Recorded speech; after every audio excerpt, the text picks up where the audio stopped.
Bonjour, aujourd'hui je vais présenter un petit projet en utilisant l'architecture Spring MVC. Pour cela, on doit tout d'abord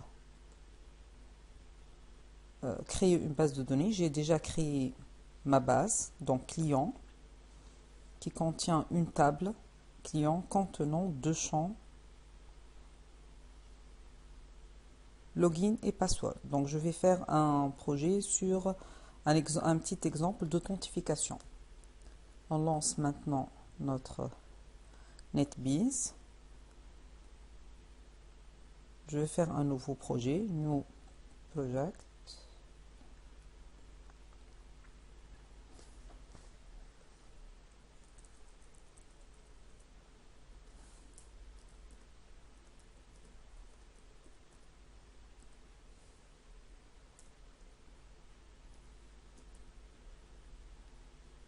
Donc j'ai nommé mon projet Next.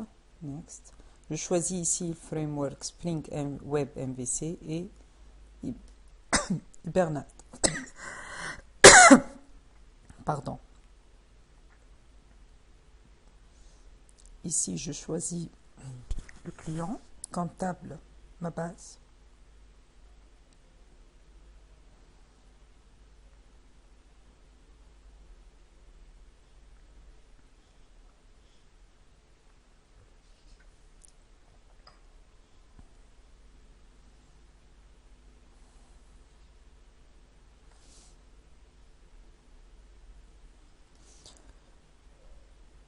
Voici mon projet, donc contient ces fichiers, application contexte, page redirect, .gsp, dispatcher servlet, Hibernate et l'index.gsp.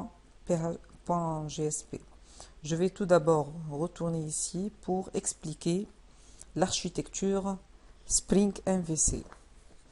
Donc ici l'architecture Spring MVC, l'utilisateur fait une demande au contrôleur. Là, celui-ci voit passer toutes les demandes des clients. C'est la porte ouverte d'entrée de l'application. C'est le C de modèle MVC. Ici, le contrôleur est assuré par une servlette générique qui est autre que le dispatcher servlet. 2. Le contrôleur principal dispatcher servlet fait exécuter l'action demandée par l'utilisateur. Après, le contrôleur traite une demande particulière de l'utilisateur. Pour ce faire, il peut avoir besoin de la couche métier. Là, une fois la demande du client est traitée, celle-ci peut appeler à des diverses réponses, par exemple une page d'erreur, une page de confirmation, etc.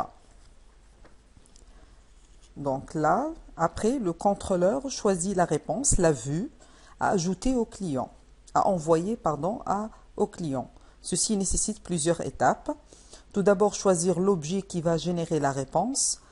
C'est ce qu'on appelle la vue V du modèle MVC pour lui fournir des données comme la réponse. La réponse contient des informations calculées par la couche métier ou le contrôleur lui-même.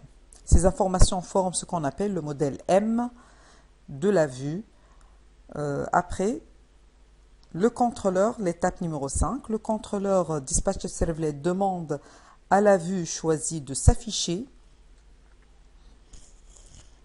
Ici, l'étape numéro 6, le générateur de vue View utilise le modèle Map préparé par le contrôleur pour initialiser les parties dynamiques de la réponse qu'ils doivent envoyer à l'utilisateur. Et enfin, dernière étape, l'étape numéro 7, la réponse est envoyée au utilisateur.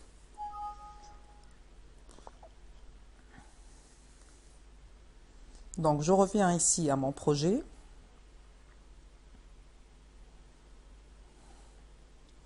Je l'exécute.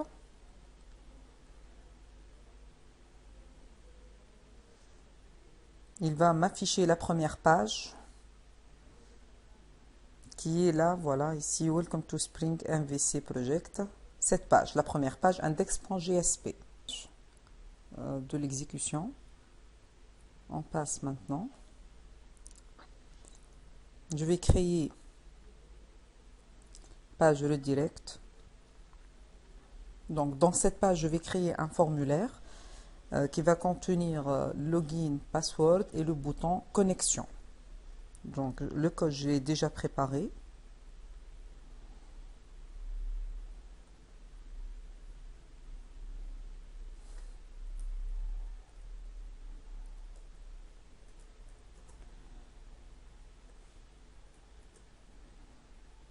Donc ici, le formulaire, donc mon formulaire que je vais faire, donc form, action, le nom de l'action, j'ai mis ici action, méthode post, je vais utiliser la méthode post. Donc le premier champ c'est de type texte, la clé c'est login et je vais mettre donc pour l'utilisateur login. Deuxième password, type password pour avoir des étoiles. La clé ici c'est PWD et pour l'utilisateur il va être affiché password. Après mon bouton connexion, donc connexion et type submit. Après je vais créer classe client.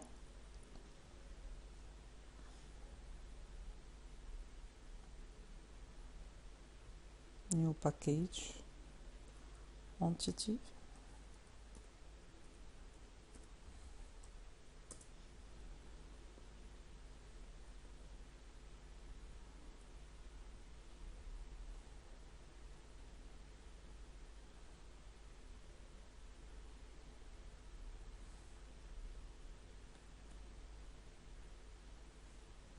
Je vais créer une classe client.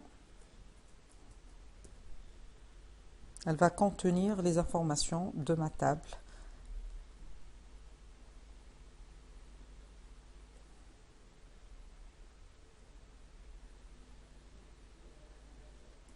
Donc ici, public class client qui va contenir les deux login et password, les deux paramètres, un constructeur par défaut et le constructeur qui contient login, password, le getter et setter. Après, donc, je vais créer ma requête.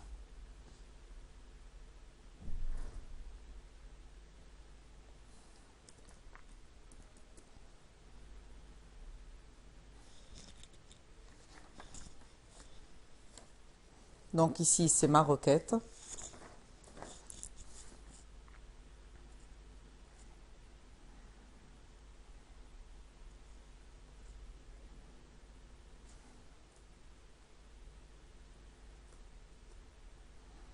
Donc, qu'est-ce que je vais mettre ici dans la requête? Donc, tout d'abord, je vais... Donc, ici, on a array liste client. Donc, cette partie, je dois la définir. Je dois ajouter ici une autre classe bin qui contient les tableaux. Donc, classe bin.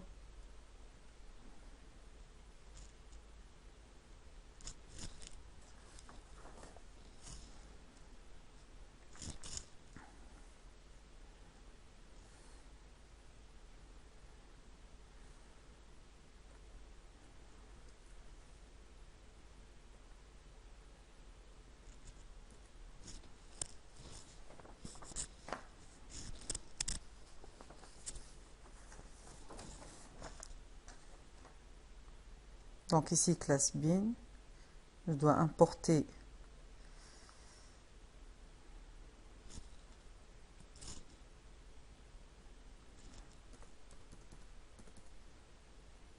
list, importe entity client que je vais utiliser.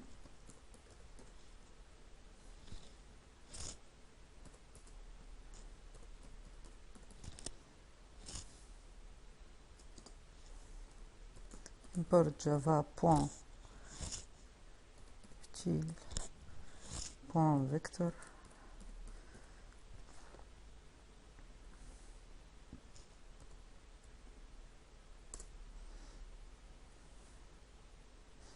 Voilà. Donc cette classe, elle me permet d'afficher la liste des clients. Donc j'ai créé ici un objet client, une instantiation de client, et j'ai créé ici un tableau qui va contenir une liste de clients avec le get et set. Et ici, elle va me retourner la liste de clients. Donc cette partie, je l'aurai besoin dans ma requête. Je reviens à ma requête, que je vais l'expliquer ligne par ligne. Donc ici, la requête client, ma requête requête. Donc public client login, ça c'est une fonction qui permet de définir la comparaison entre login du formulaire et le login qui se trouve dans ma base de données. Donc array list, ici j'ai déclaré un tableau.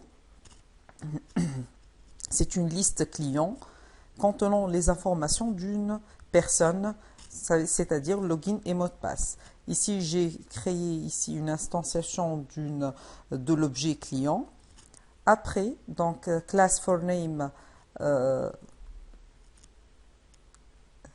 com.mysql.gdbc.driver, elle permet de faire le chargement du pilote pour ma base de données.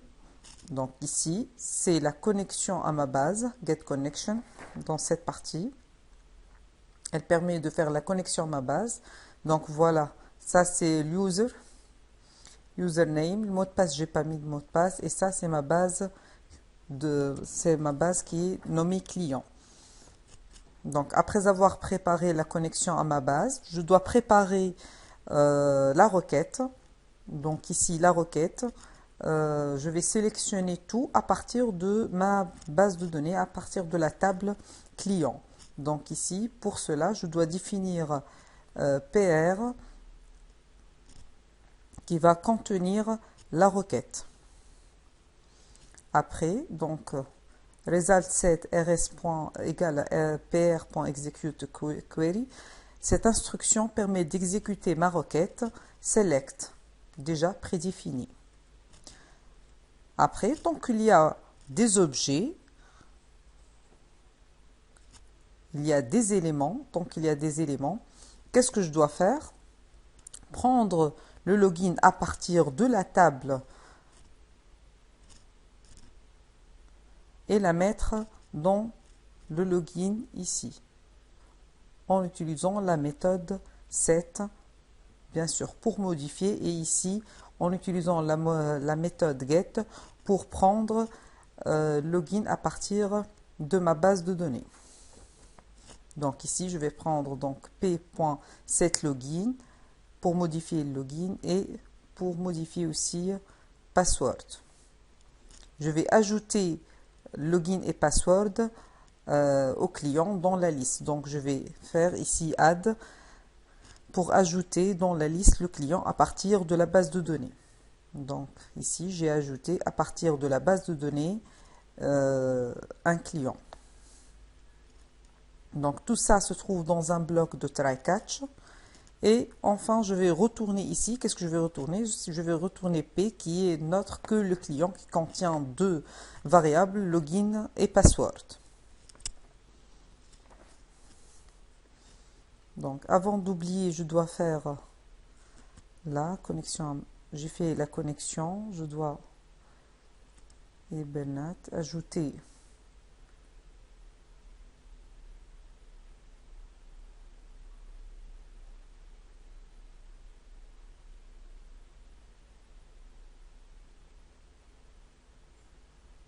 voilà, ajouter la table client.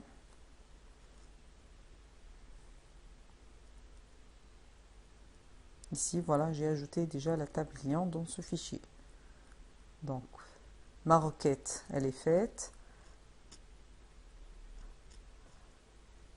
Maintenant, je vais créer une autre classe que je vais nommer servlet. Classe Java, new classe Java, servlet.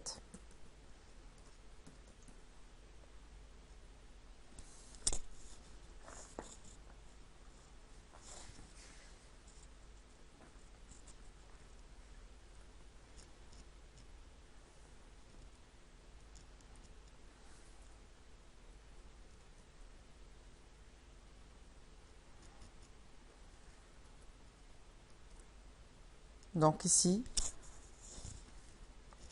la classe servlet extend HTTP servlet.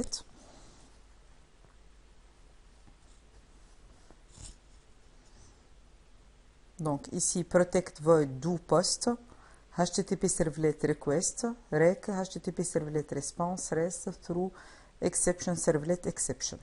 Input, output, exception. Donc je vais expliquer. Donc c'est une do post, c'est une méthode qu'on va utiliser ici. Et ici, HTTP servlet, définir un objet contenant la requête. Donc, elle va définir ici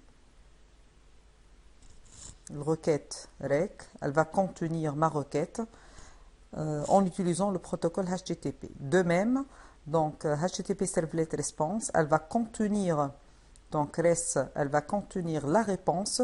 Elle est de type HTTP servlet response en utilisant le protocole HTTP.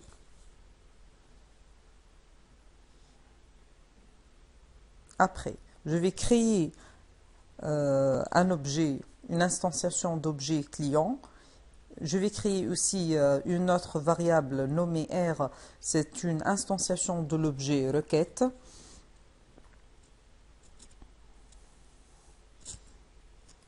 Après, dans cette ligne, je vais déclarer ici une variable login.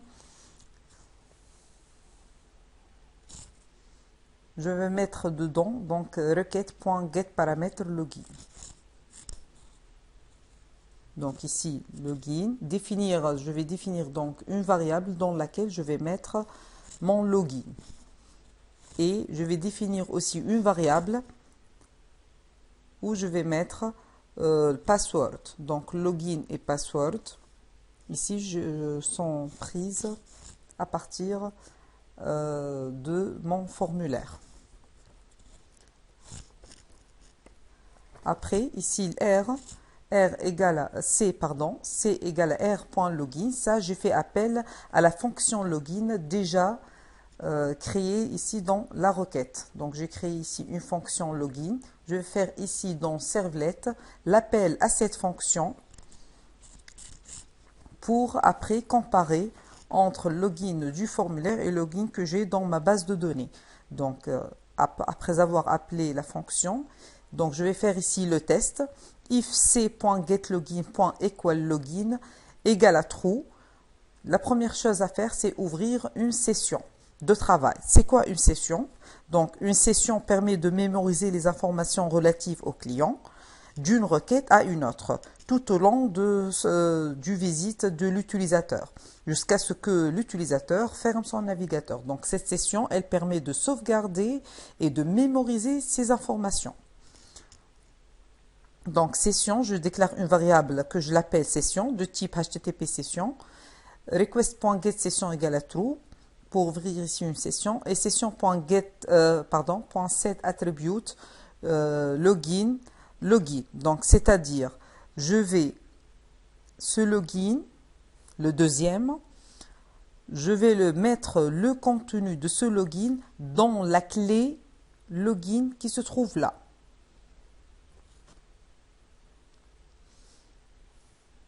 Après, donc si je dis si le test est juste, je vais mettre ce login dans la clé ici login et je vais dispatcher, je vais aller à une page que je vais nommer succès.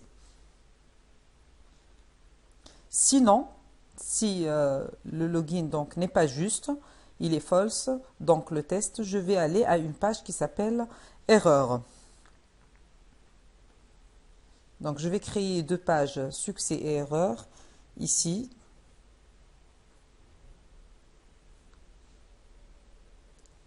New. Une page GSP que je vais l'appeler succès.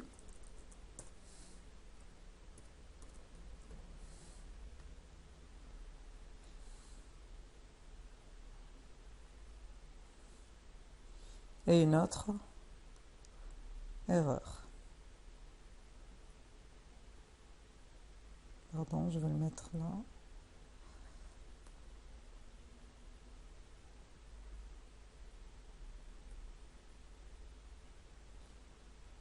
Je vais mettre ici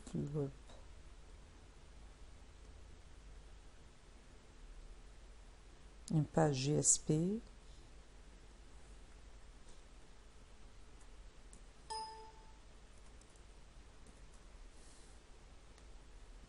Et une autre erreur.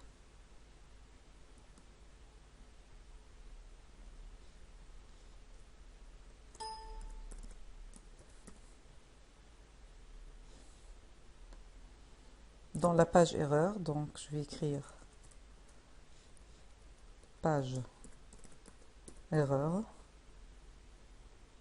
Et là, je vais écrire désolé.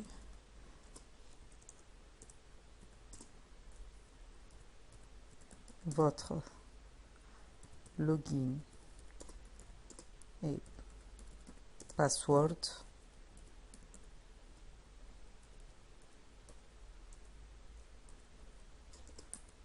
sont invalides.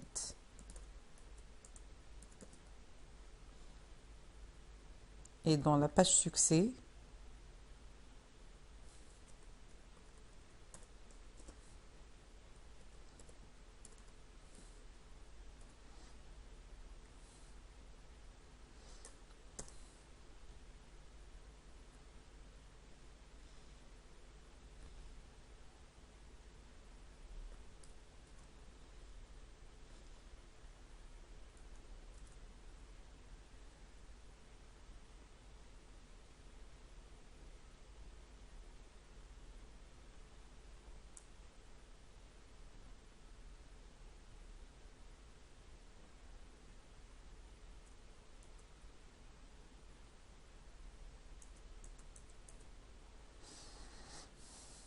voilà, donc la page succès, donc elle va bienvenue, le login de mon utilisateur. Donc si le test est réussi, si donc dans le formulaire c'est le même login que dans ma base de données, je vais passer ici dans la session, je vais passer en paramètre le login qui je vais l'afficher dans cette partie. Donc, il me reste de configurer le web XML. Donc là,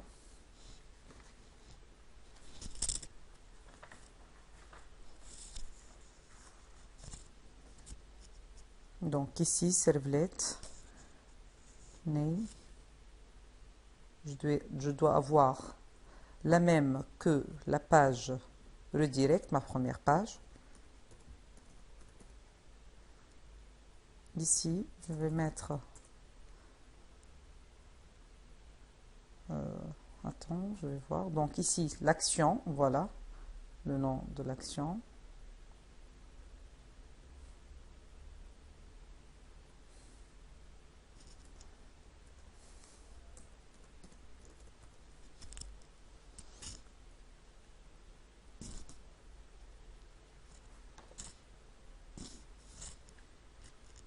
Ici, donc servlet name, redirect. Et là, je vais mettre ma servlette où se trouve. Donc, se trouve ici dans le package entity, se trouve servlet. Donc, je dois écrire entity.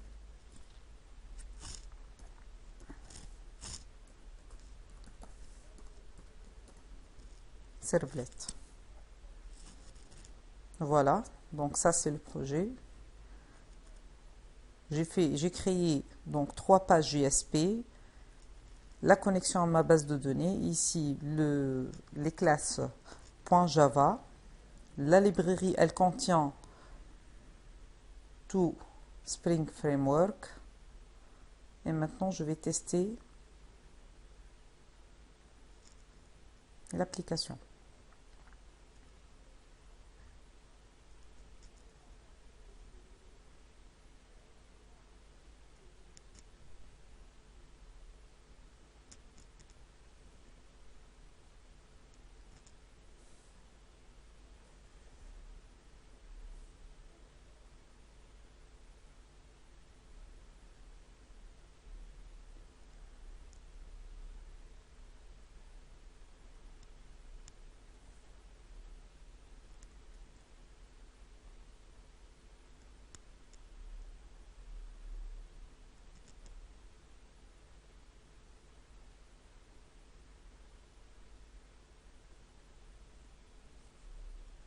Donc je vais mettre login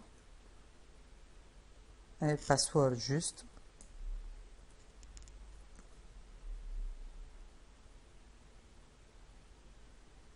Bienvenue et le nom de mon login.